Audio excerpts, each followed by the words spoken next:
அனைவருக்கும்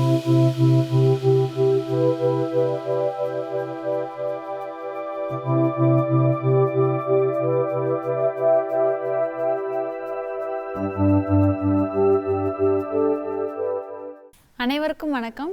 இன்னைக்கு நம்ம பார்க்க போற ஆசனா காகாசனா. இந்த காகாசனா வந்து பார்ப்பதற்கு ஒரு காக்கையோட தோற்றத்தை அளிப்பறதுனால இது வந்து காகாசனா அப்படின்னு நம்ம சொல்கிறோம். அது மட்டும் இல்லாமல் இந்த ஆசனா செய்யும் போது அந்த காக்கையோட கால்களில் உள்ள பலம் போல் நம்ம உடம்புல உள்ள கைகளுக்கு பலம் கிடைக்கும். ஏன்னா நம்ம முழு உடம்பையுமே நம்ம கைகளால் நம்ம வந்து தாங்கி நிற்கிற ஒரு ஆசனா இது. இந்த ஆசனா யார் யாரெல்லாம் தவிர்த்தா நல்லது அப்படின்னு பார்த்தோம்னா, முதுகு தண்டோட பிரச்சனை உள்ளவங்க இந்த ஆசனா தவிர்க்கிறது நல்லது. ஏன்னா நம்ம ஃபுல் பாடி லோடுமே முதுகுலையும் நம்மளுடைய கைகள்லையும் தான் பேலன்ஸ் பண்ண போகிறோம். ஸோ இந்த ஆசனா தீவிர முதுகு வலி உள்ளவங்க இந்த ஆசனா தவிர்க்கிறது நல்லது. கை மணிக்கட்டில் ரொம்ப பெயின் உள்ளவங்க, ப்ராப்ளம் உள்ளவங்க இந்த ஆசனா தவிர்க்கிறது நல்லது. இப்போ காகாசனா எப்படி செய்யலான்னு பார்க்கலாம் வாங்க.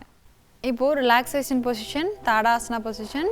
கைகள் கால்கள் அகட்டி வச்சு நல்லா ஆழ்ந்த மூச்சு.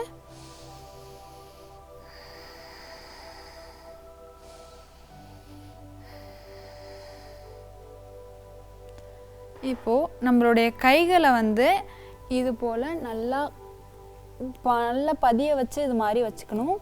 அதுக்கப்புறம் நம்ம கைகளை மூட்டை இது மாதிரி மடித்து நம்மளுடைய தொடைப்பகுதி இருக்குங்க இல்லையா, மூட்டு தொடைப்பகுதி வந்து நம்மளுடைய கைகளில் இது மாதிரி ஆர்ம்ஸ் பேக் ஆர்மில் வந்து நல்லா ப்ளேஸ் பண்ணுற மாதிரி வைக்குவோம். இப்போ எப்படி செய்யலான்னு பார்க்கலாம். நம்மளுடைய கால்களை இது போல் வச்சுட்டு ஒரு காலையும் பொறுமையாக இது போல் உயர்த்தணும்.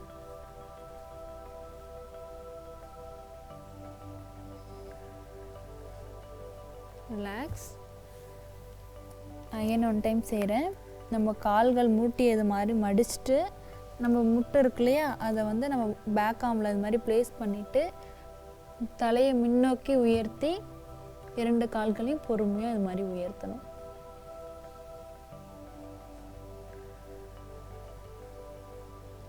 ரிலாக்ஸ்.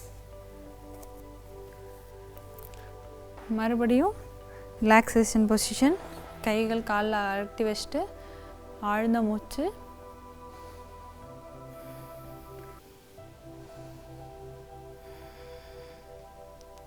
ரிலாக்ஸ். நான் முன்னாடியே சொன்ன போல் நம்மளோட காகத்துக்கு வந்து அதோடைய கால் எவ்வளோ ஒரு பலமாக இருக்கிறதுக்கு, நம்ம அது உடலை தாங்கிறதுக்கு பலமாக இருக்கோ, இந்த ஆசனா செய்யும் போது நம்மளுடைய கைகளுக்கும் மணிக்கட்டுக்கும் நல்ல ஒரு பலம் கிடைக்குது.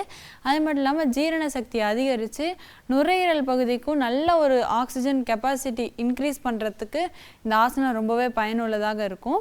அது மட்டும் இல்லாமல் மனதை வந்து அமைதிப்படுத்தி ஞாபக சக்தியும் அதிகரித்து நல்ல ஒரு சிந்தனை திறனை வந்து அதிகப்படுத்துறதுக்கு இந்த ஆசனா ரொம்பவே பயனுள்ளதாக இருக்கும்.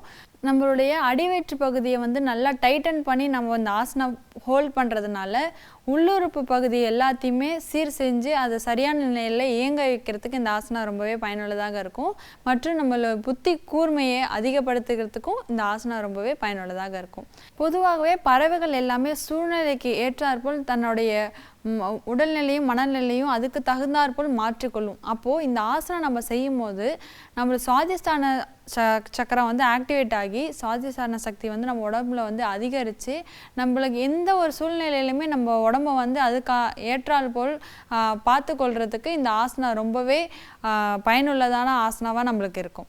இப்போது இன்றைக்கி காகாசனா எப்படி செய்யலாங்கிறத பார்த்தோம்.